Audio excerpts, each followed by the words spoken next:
Jamaah Bapak Ibu hadirin ingkang rawuh dan atau yang sedang meliput di luar sana. Alhamdulillah dalam kesempatan dalu kala menika kita masih pinaringan sangka Allah inayah hidayahnya sehingga ing dalu kala menika kita sami-sami dikempalake Allah dalam bentuk taklim muta'alim ngaji bareng yang kita laksanakan setiap Jumat Legi, tepatnya di Dusun Beton, Desa Beton, Kecamatan Menganti, Gresik. Bapak Ibu, dalu niki kula badhe bahas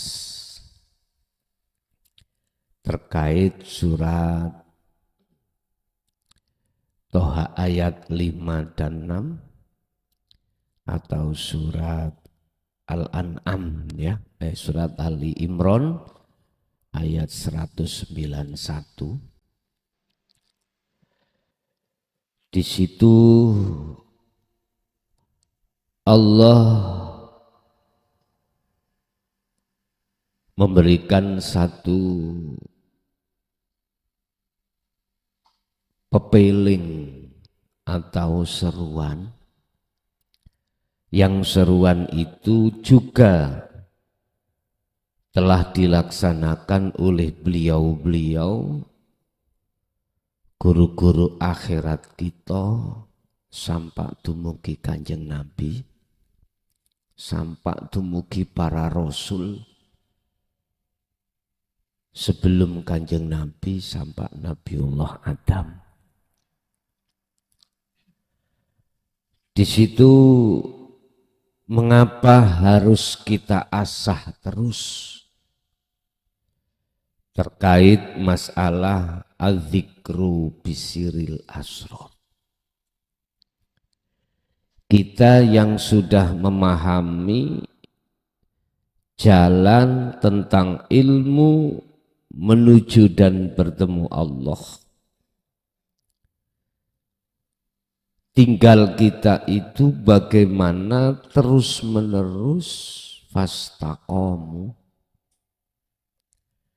mengasah terus dzikir tersebut sehingga apa yang menjadi tujuan kita fitrah mulai awal terbukanya satu hidayah dalam hati kita untuk mengikuti akhlak Rasulullah secara kafah, secara sempurna, itu estu sudah terjadi saat ketika di dunia. Sebelum kita meninggalkan dunia ini, supaya betul-betul ruhaniyah jenengan kali kula niku sudah berakhlak ilahiyah yang mengikuti akhlak baginda Nabi Muhammad sallallahu alaihi wasallam. Alladzina ya wong akeh sing wis padha mengikuti Kanjeng Rasul secara kafah iku yadhkuruna selalu padha ngutamaake zikire Allah ing Allah.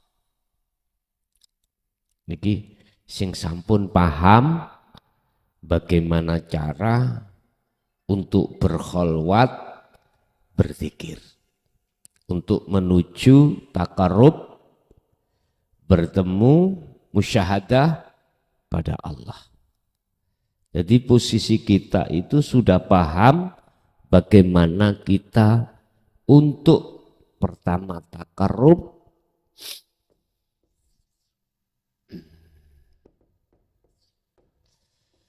lalu kita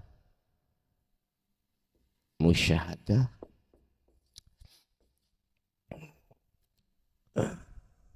tentunya ini tidak terlepas dari zikir.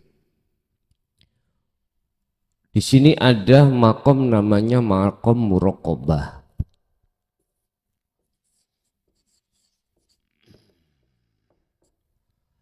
Makom di mana kita ditekankan untuk mendekat pada Allah, padahal Allah sudah dekat. Mengapa harus kita ditekankan untuk mendekat? Karena kita selama ini merasa jauh dari Allah. Langat tentang wangi, merasa jauh, padahal Allah sangat dekat. Fa'ainama tuwallu fasamma wajhullah. Di mana kau menghadap, di depanmu itu ada wajah Allah, sangat dekat. Lah, mengapa harus diistiqomahkan? Mengapa harus diasah zikir untuk bisa takarrub dan akhirnya bisa bertemu Allah di dalam makom musyahadah? Mengapa itu harus dilakukan? Bapak Ibu, prinsip Allah mengatakan barang siapa yang memang rohaniyahnya mendekat untuk bertemu aku, maka akan kupisahkan rohaniyah itu dari penghalang-penghalang. Apa yang dimaksud penghalang? Hubbus syahwah. Jadi secara otomatis hati jenengan, rohaniyah jenengan akan dijauhkan Allah dari kesenangan dunia. Maka jangan heran kalau sudah masuk di dalam wilayah zikir sirul asrar jenengan untuk takarub dan bertemu Allah, cara ekonomi jenengan tambah seret. Jangan heran. Jangan heran. Apakah harus selamanya begitu? Yun sewu pun salah paham. Allah memisahkan ruhaniyah terhadap kesenangan dunia itu bisa jadi tidak hanya secara batiniah saja, akan tapi juga secara zahiri. Akhirnya jenengan asalnya ekonominya itu 50, monsrot menjadi 20, bisa jadi. Mengapa demikian? Dan juga bisa jadi jenengan 50 akan dilipat gandakan menjadi 250. Loh, secara fisik loh Pak ya. Nek secara ruhaniyah pasti Allah memisahkan. Ini manakala jenengan kalih kula melakukan apa yang telah dilakukan oleh tabi'ina sholihin zaman samangke. Kalau zaman dulu adalah para rasul dan selanjutnya. Ruhaniyah. Sehingga di dalam surah Ali Imran ayat 191 tadi Allah katakan golongan-golongan tabi'in as-sholihin itu selalu yadhkurunallaha. Selalu dia itu mengutamakan, memfungsikan zikirnya pada Allah. Sing dimaksud zikir di sini adalah zikir yang bisa menghantarkan, menembus ruhaniyah jenengan datang ares. Bahasa surat Toha ayat 5 dan 6 itu di situ. Kalau pertanyaan di manakah Allah? Jawabannya di dalam surat itu beliau bersemayam di ars. Di manakah ars itu? Di atas langit. Tapi ini kinayah. Bukan langit di atas itu, bukan Pak Bu. Bukan ars sebuah tempat Yang miturut surat Toha ayat 5 itu beliau zat yang maha kasih itu bersemayam di istawa, jadi di ars. Bukan seperti itu maksudnya. Itu kinayah, itu isyarah aja. Ternyata yang dimaksud di situ adalah di mana-mana dan tidak kemana-mana. Dalam bahasa surat apa itu Al-Hadid itu kalau disampaikan ya di awal, di akhir, di zahir, di batin. Bahkan kalau dalam surat Al-Baqarah dikatakan, yes dimanapun kau menghadap, di depanmu itu ada wajah Allah. Bapak Ibu, zikir yang dimaksud untuk kita asah adalah zikir yang bisa menghantarkan ruhaniyah jenengan itu muraqabah, takarrub dan bertemu Allah. Itu zikir yang mana? Ternyata itulah yang dimaksud yang keluar dari tauhid la ilaha illa anta subhanaka inni kuntu minadz zalimin. Anta. Jadi anta itu depan, dekat sudah. Lebih dekat daripada huwa. Nah, ini. Berarti inilah yang kumaksud adzikru bisiril asrar. Zikir bila suarin wa kalamin wa lafdin. Zikir yang tanpa ngucap, tanpa lafaz, tanpa kalam. Sering saya sampaikan hal ini. Di dalam zikir tersebut ada 3 pos. Pertama adalah rasa. Su'aul basyirah, pancaran nur dalam hati jenengan yang disebut imanul haq atau rasa. Iman yang benar adalah iman yang sudah tidak lagi beriman selain Allah dalam hal aspek apapun. Contoh, sapa sing ngaji kuwi muncule bimbingan-bimbingan ikut tekonti. Lah kok ada iman dari si A. Nah ini berarti iman kita, tauhid kita belum murni.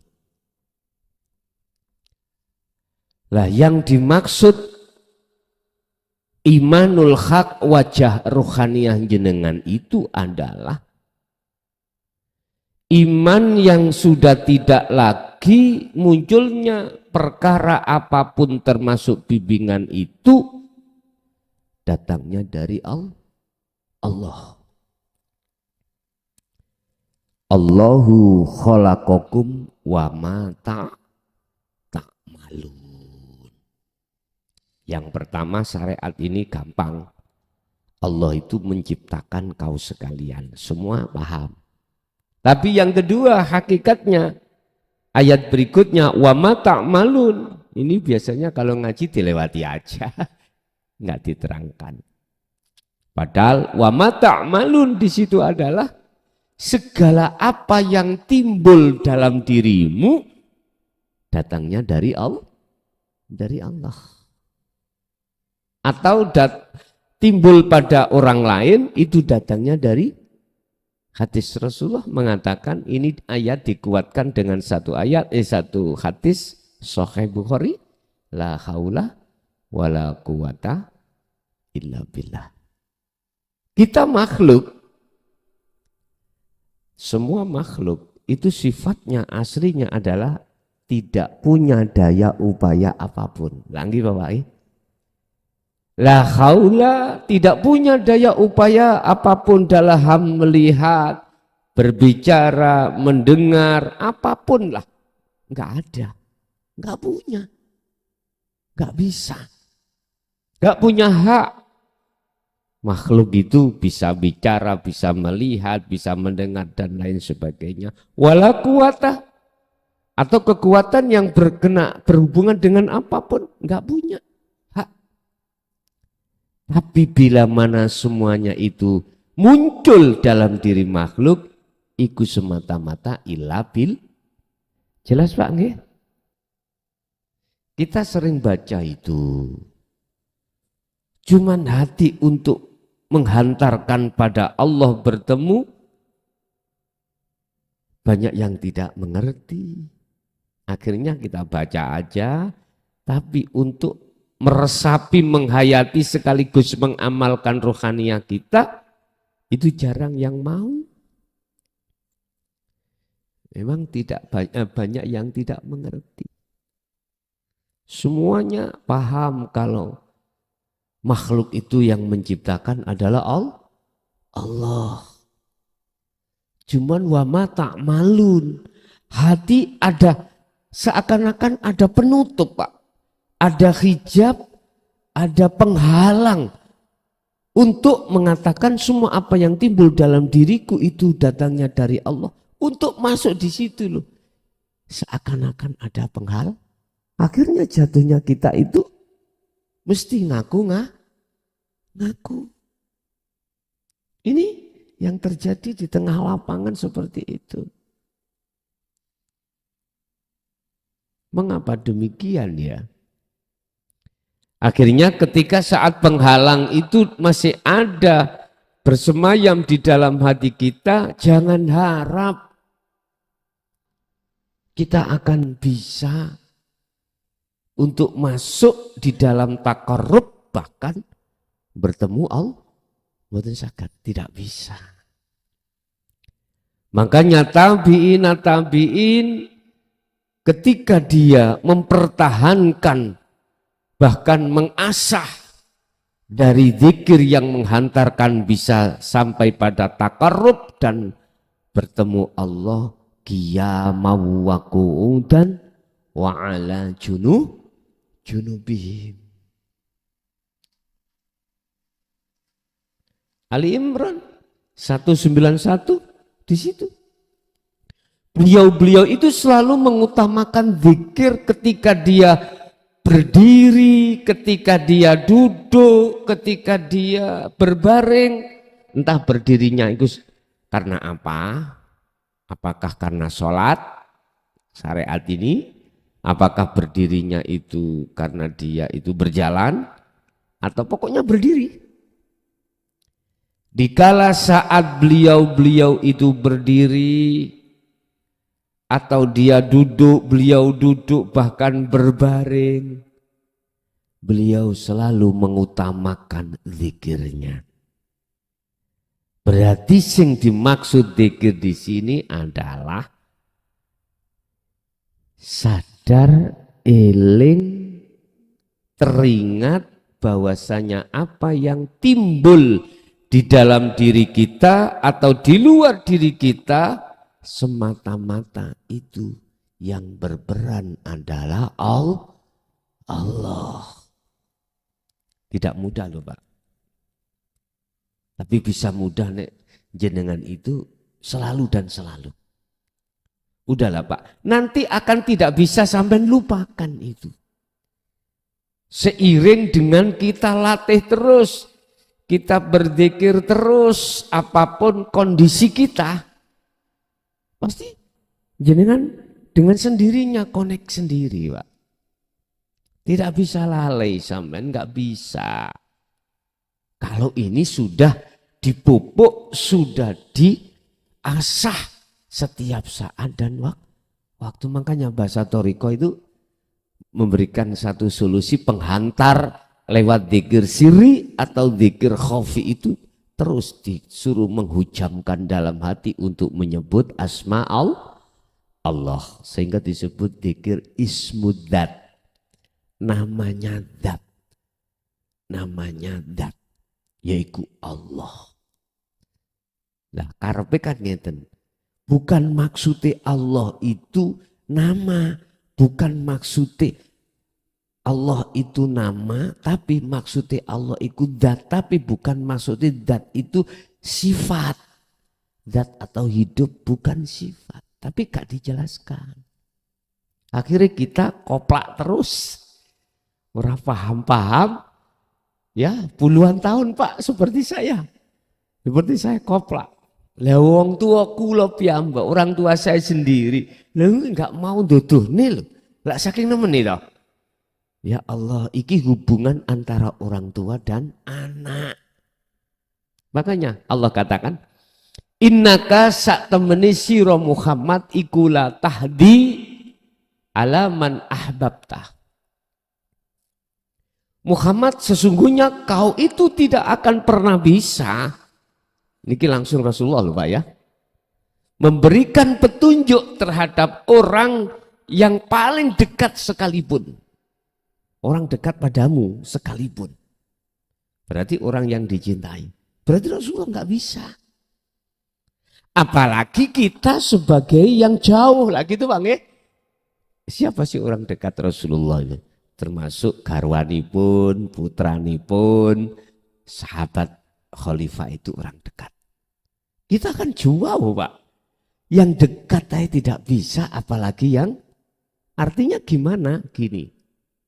Walakinnallaha yahdi may yasha. Ini penegasan tauhid murni. Akan tetapi yang memberikan hidayah, petunjuk, pembimbingan itu adalah Allah. Man ing wong yasha kang ngersake sapa Allah ing man, berarti orang yang digendaki oleh Allah. Walaupun lewat lesan Muhammad, itu bukan maksudnya Muhammad makhluk itu bisa memberikan hidayah, tetapi munculnya semua dari beliau Rasulullah itu semata-mata dari Allah. Jelas Pak nggih? Lah, zikir untuk bisa mencapai di wilayah tersebut hanyalah sirul asrar pun titik. Walaupun saya carinya itu mendapatkannya, Masya Allah nggak bisa aku bercerita, akhirnya jatuhnya pada generasi saya, wajib Allah menyuruh untuk menyampaikan dengan terang-terangan. Alhamdulillah lah Pak kita itu. Yang hidup di era zaman di atas 2014 ini. Jelas. Jadi kita nggak susah payah untuk mencari sistem, cara bagaimana kita bisa mendekat dan bertemu Allah. Hanya itu. Nah, perkara ini muncul dan timbul dengan hujah dasar hukum yang tertinggi kita sebagai umat Islam adalah Al-Quran. Akhirnya bisa diterima. Walaupun tidak mayoritas umat manusia bisa diterima. Kalau pakai sistem kejawen Pak, ya langsung dilibas. Dilibas sudah. Di situ ada istilah guru sejati. Ada istilah bahasa syahadat roh, syahadat tunggal. Nah, Islam syariat gak mengenal itu. Mengenalnya cuman syahadataini, asyhadu an la ilaha illallah wa asyhadu anna Muhammadar Rasulullah. Ya wis, Allah saking murahnya Pak, mempermudah kita yang di era ini bisa menerima dengan gamblang bagaimana cara kita untuk kembali mendekat dan sekaligus bertemu Allah. Nah, jadi menurut surat Ali Imran 191 tadi Pak, kita ikuti beliau-beliau.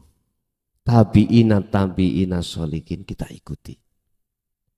Karena beliau tidak hanya dikala waktu berdiri, dikala waktu duduk, dikala waktu berbaring, selalu dia itu berzikir hatinya. Urusan siri sampean sertakan monggo. Sing terpenting adalah kunci untuk merapat, mendekat dan bertemu Allah. Tandanya nanti adalah dengan sendirinya hati sampai ada koneksi bahwasanya apa yang timbul dan muncul dalam diri kita datangnya dari Allah. Jadi intinya tidak ada pengakuan dari diri kita. Inilah Pak yang dimaksud nafsu itu di sini, sebetulnya sumbernya ada di sini.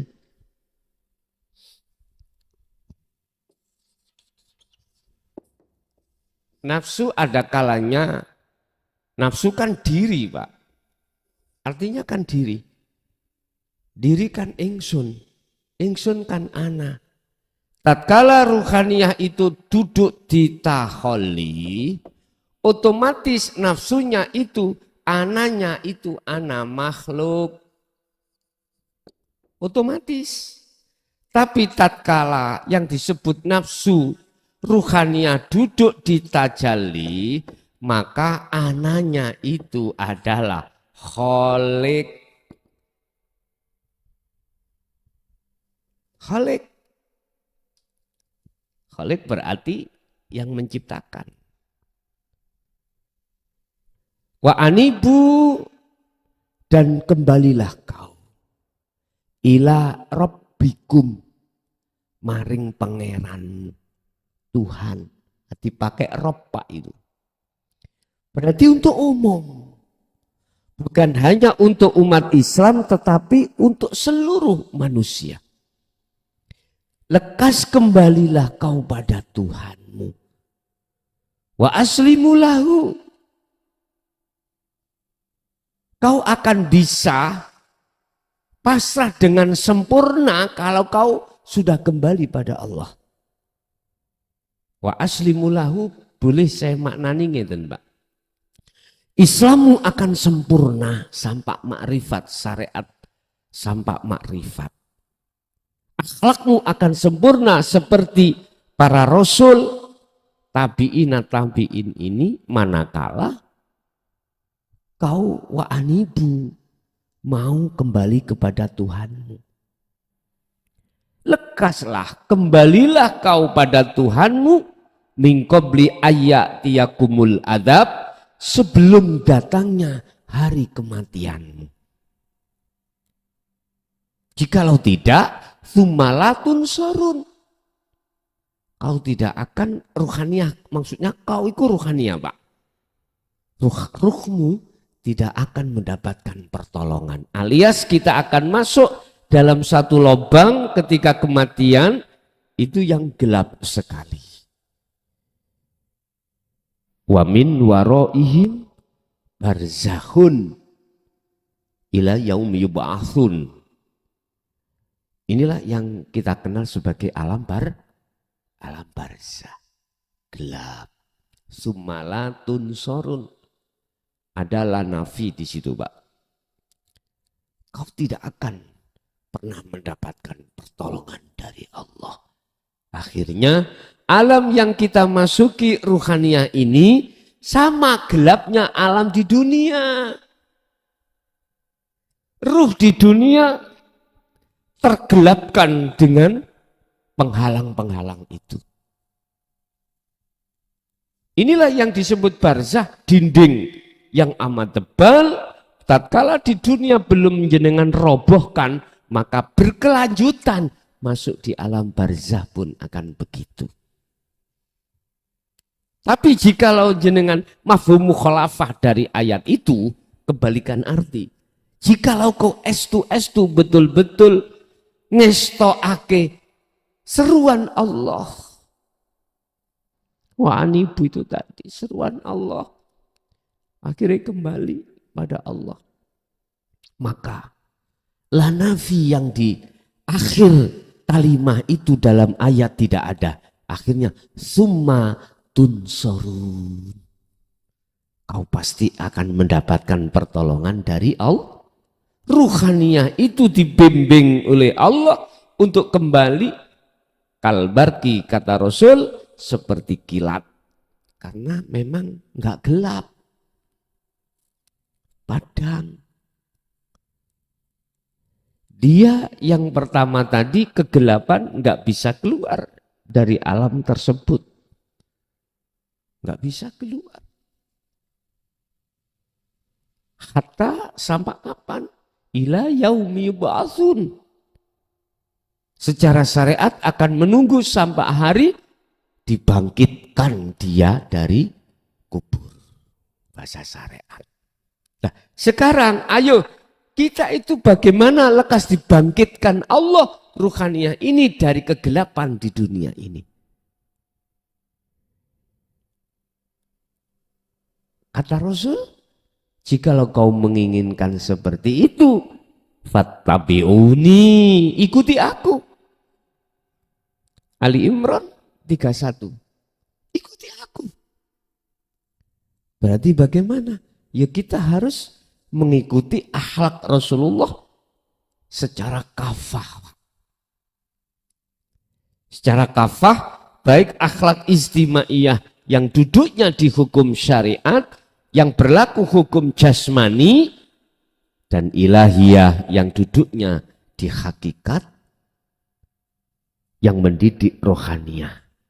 Jadi lengkap, syariat dan hakikat. Lengkap sudah. Jikalau kau memang betul-betul mengikuti aku, mohon maaf loh Pak ya.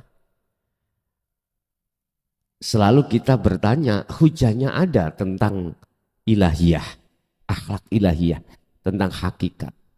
Di dalam Al-Quran kita nggak usah melihat hadis, cukup Al-Quran pun banyak Allah mengatakan tentang hal itu.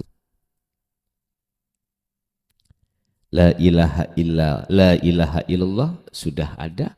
La ilaha illallah wa anta wa ana sudah. Tinggal kita mencari surat apa, ayat keberapa, semuanya apa yang kukatakan tadi ada di Al-Quran. Terakhir adalah ana. Ini puncak, inti daripada semua wahyu Allah. Wa ma arsalna min qablika mir rasulin ilaihi annahu la ilaha illa ana. Aku tidak akan mengutus kau Muhammad dan utusan sebelum kau kecuali harus mengemban dan mengajarkan tentang maksud daripada la ilaha illa ana. Tidak ada Tuhan yang wajib disembah kecuali aku. Nah ini. Nah ketika sudah masuk di wilayah ini Bapak Ibu, bagaimana yang terjadi? Rasulullah hampir dibunuh. Ya. Terus Nabi Ibrahim sudah dibakar. Siapa? Sayyidina Ali. Terjadi tak? Terjadi. Akhirnya para kekasih Allah, tabi'ina sholihin, setelah zaman beliau khalifah Sayyidina Ali diamankan. Bentuk pengamanannya itu adalah tidak diperbolehkan disampaikan di tengah umum. Bentuk Allah mengamankan ajaran ini dan para utusannya tidak adakan pembahasan la ilaha illa anta termasuk khususnya anak di tengah umum. Adanya itu di tengah khusus itu pun masih ada jarak. Sehingga kita dulu yang bapak-bapak yang sepuh-sepuh yang menangi masa itu, beliau-beliau masyayikh kita mengatakan tentang kinayahnya. Tidak disampaikan secara gamblang. Itu bentuk Allah menutupi, mengamankan ajaran ini. Sehingga sampailah pada tahun 2014. Berarti 2014 diterangkan dari sumber dari satu ayat Walladzi arsala rasulahu bil huda wa dinil haq liyudhirahu 'ala dini kullih walau karihal musyrikun walau karihal kafirun dan lain sebagainya. Walaupun dicaci, Muhammad, walaupun kau dicaci umatmu, ini kembali kepada zaman Rasulullah. Walaupun kau dicaci oleh umatmu, sampaikan. Walau karihal kafirun, walaupun di tengah-tengah umum orang yang ingkar, sampaikan. Udah. Jadi tidak hanya secara umum majelis-majelis seperti ini, akan tapi secara umum di medsos, Pak, sudah banyak yang membahas. Akhirnya muncullah, mohon maaf loh ya, backgroundnya dulu dari ilmu sejati, kejawen, nang medsos aman, berani. Dulu ayo, diberangus Anda. Nah ini. Terus pertanyaan saya, mengapa Allah membuka pintu lebar tentang surga, tentang rahmat yang berkenaan dengan satu ayat, wa ma arsalnaka illa rahmatan lil alamin. Aku tidak akan mengutus kaum Muhammad di dunia ini kecuali membawa rahmat. Ini zaman era Rasulullah terulang kembali. Ada apa? Terus banyak spekulasi jawabannya. Ada yang mengatakan, ini zamannya sudah akhir.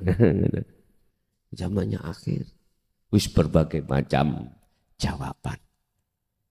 Cuman pertanyaannya, mengapa Allah sudah buka lagi? Asbabun nuzul. Kalau boleh saya katakan, setiap ayat yang diturunkan oleh Allah itu mesti ada asbabun nuzulnya. Sebab-sebab mengapa itu diturunkan. Logikanya saya bicara ngeten, Pak. Mengapa bapak ibu kita menyuruh untuk mengambil sapu, menyapu rumah? Mengapa sebab? Sampai saya akan jawab sendiri toh.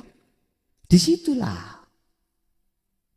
Karena umat manusia ini, khususnya saya katakan umat Islam, ruhaniyahnya dari mulai fase paling bawah, tingkatan paling bawah, sampai paling atas, ruhaniyahnya itu rusak.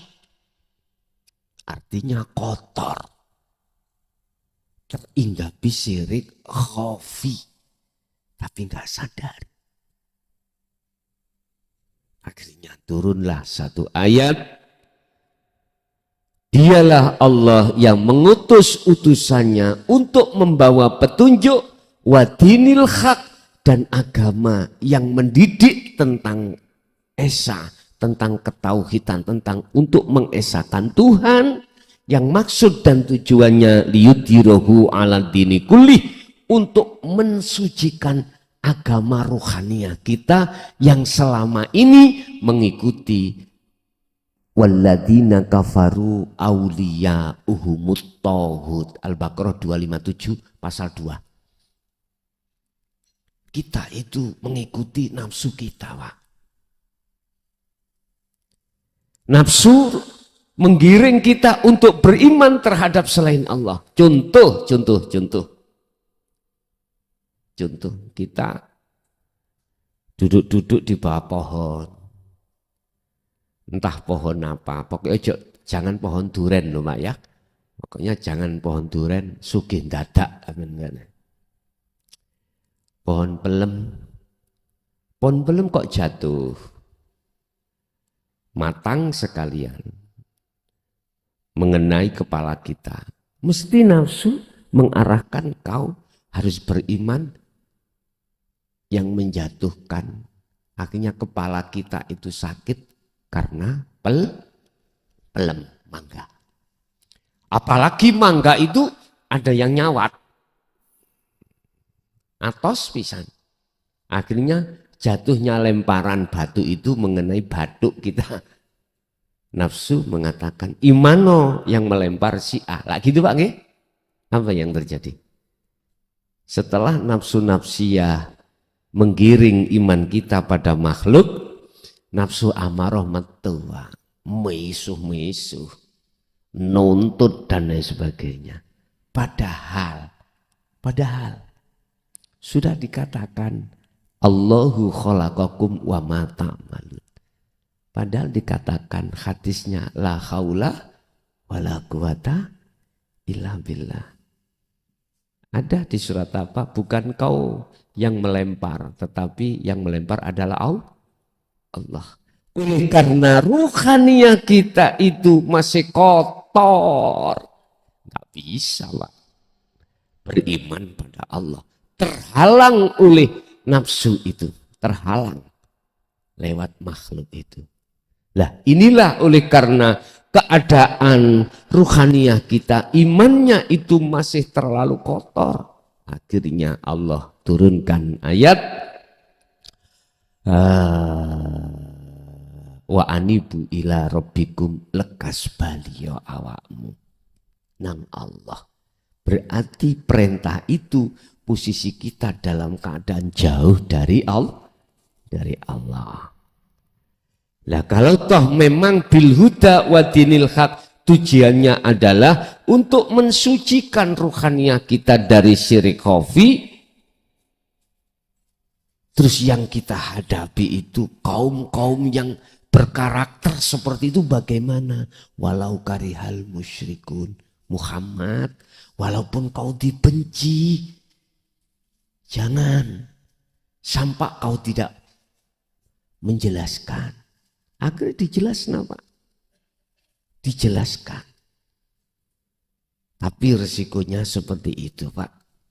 Udah, itu sudah berlalu. Sekarang jenengan yang sudah menerima dinut tauhid dan sudah paham bagaimana caranya untuk kita takarrub dan kembali kepada Allah, kunci sudah Anda pegang hanya satu, ikutilah Ali Imran tadi 191.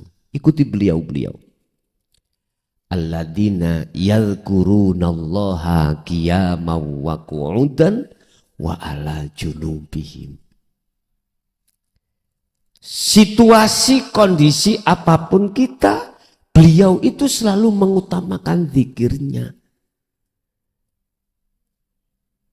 Ingat kesadaran hati, semuanya yang beraf'al adalah Allah.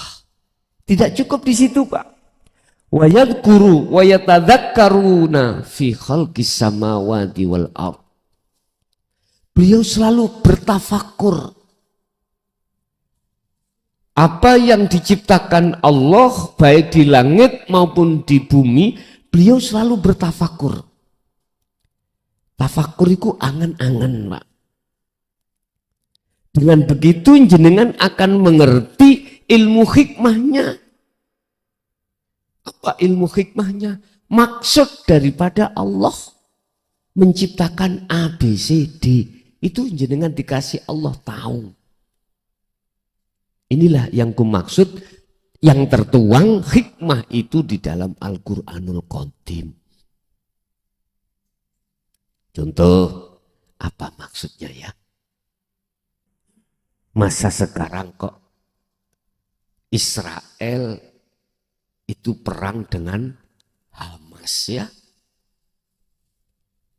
Tidak hanya Hamas, sekarang ada yang membantu Hamas, ada kaum mujahidin yang bernafaskan Islam. Mengapa? Nah ini ada apa? Ini kan Allah yang menciptakan ini, situasi ini. Apa maksudnya? Beliau-beliau itu dengan wayatafakkaruna fi khalqis samawati wal ardh akhirnya menemukan jawaban. Itu tafakur. Jadi beliau sibuk melihat Allahnya yang berperan tidak melihat fisiknya. Jadi dia sibuk terlebih dahulu melihat yang berperan. Rabbana ma khalaqta hadza batilan. Akhiri kesimpulan ini, apapun yang terjadi, yang Allah ciptakan itu tidak ada yang tidak bermanfaat. Semua itu bermanfaat. Cuman saja berhubung kita melihat dari satu sisi, hukum kacamata dohir mesti mengatakan ada yang mudorot, ada yang ora. Lah gitu nih. Ada yang berbahaya, ada yang tidak. Ada yang batil, ada yang hak. Mesti munculnya di situ. Subhanaka faqina adzabannar. Maha suci sapa Allah.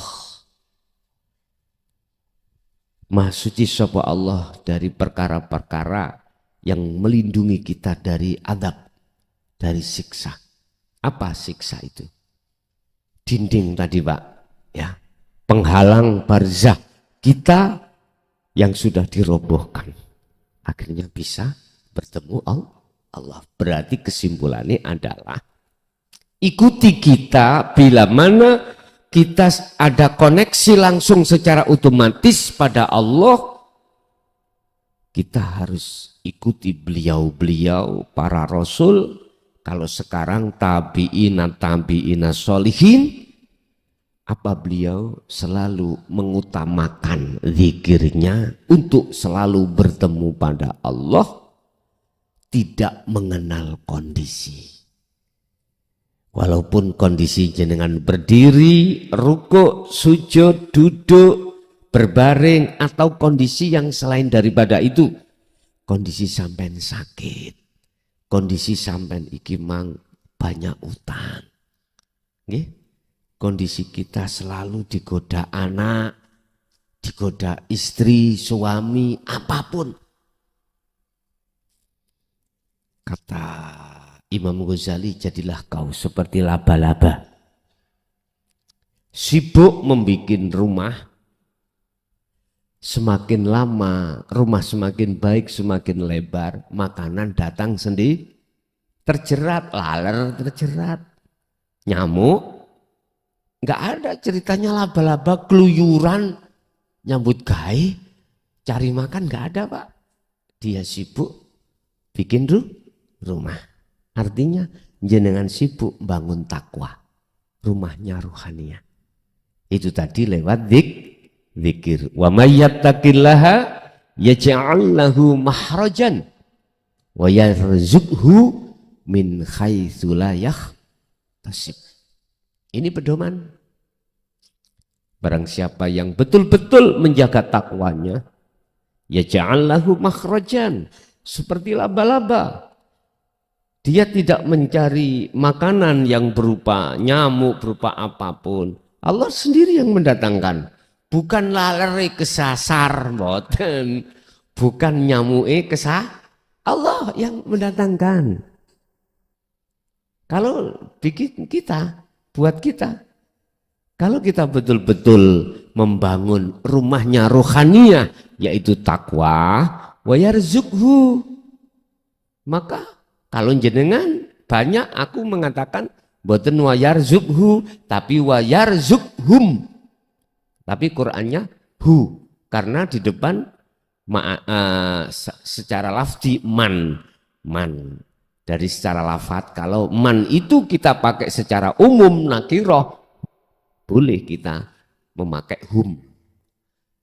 Nanti Allah akan memberikan terhadap kamu sekalian yang bertakwa itu min haitsu la yahtasib, yang datangnya tidak kita sangka. Loh Pak, nyun sewu loh Pak. Kalau hati sudah duduk di situ, di wilayah itu semua karena Allah, nggih, mohon maaf, bisa diuji ya, bisa ditesis, bisa dibuktikan. Hati jenengan akan dihilangkan rasa kegelisahan, rasa gupuh, khawatir, engkau bagaimana ya, bagaimana ini, enggak ada. Itu kalau betul-betul kita itu duduk di wilayah itu. Bisa ini dibuktikan Pak. dari agama manapun silakan, ya. Kalau hatimu betul-betul sudah yakin semua karena Tuhanmu, bukan karena kau, maka disitulah letaknya kita akan mendapatkan satu ketentraman dalam kehidupan ini. Ala bidzikrillahi tatmainnul qulub. Ini, ingatlah, hanya berzikir itu yang menjadikan hatimu tentram. Ketentraman itu akan muncul manakala jenengan ini ada upaya untuk takarrub, mendekat dan bertemu Allah. Ya caranya begitu tadi. Jadi kita harus mengasah terus sesuai dengan para kekasih Allah. Kita kan sudah tahu caranya kita untuk takarrub, mendekat dan bertemu Allah. Kita kan tahu bagaimana caranya kita untuk membersihkan syirik-syirik di dalam rohaninya. Udah, tinggal kita itu bagaimana terus-menerus melakukan apa yang sudah dilakukan oleh nenek moyang kita, guru-guru kita, masyayikh kita sampai Rasulullah. Begitu Pak ya. Jadi jangan jenengan iki pesimis, gegara.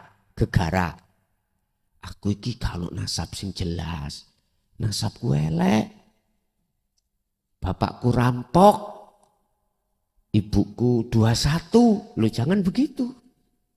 Jangan. Di dalam Al-Quran tidak ada satupun ayat yang menjelaskan tentang mayyasya, orang yang digendaki itu melibatkan nasab atau dzurriyyah, enggak ada Pak. Hanya man yasha.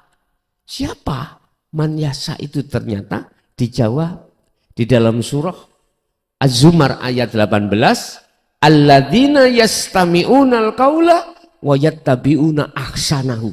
Nah ini. Dialah yang sudah mendengarkan wejangan Rasulullah. Ya. Kalau dulu berarti para sahabat, Pak ya. Kalau kita sekarang era tabi'in.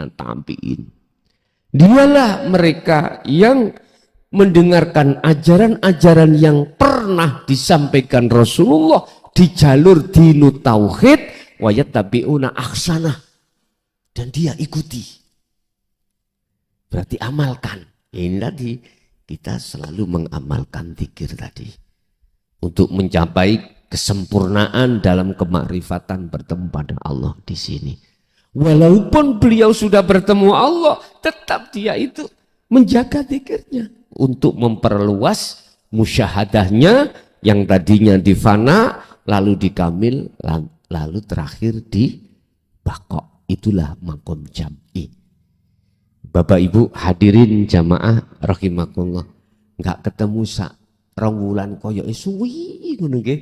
Estu tak rasakno ning beton iki kok suwi yo lho. Nggih, kan kebegal 1 bulan to Pak niki. Nah, kebegal 1 bulan nggih. Nggih tos pundi melih Pak. Ya. Yang penting kita itu tetap eksis hati kita mengikuti para utusan-utusan Allah untuk menjalankan zikir tersebut. Oke, Bapak Ibu, itu mungkin apa yang bisa kami sampaikan kesempatan malam hari ini. Kita masuk pada sesi tanya jawab atau dialog dan atau ada yang menambahi dari materi tadi terhadap panjenengan sesepuh, monggo sing lebih senior, monggo kula aturi.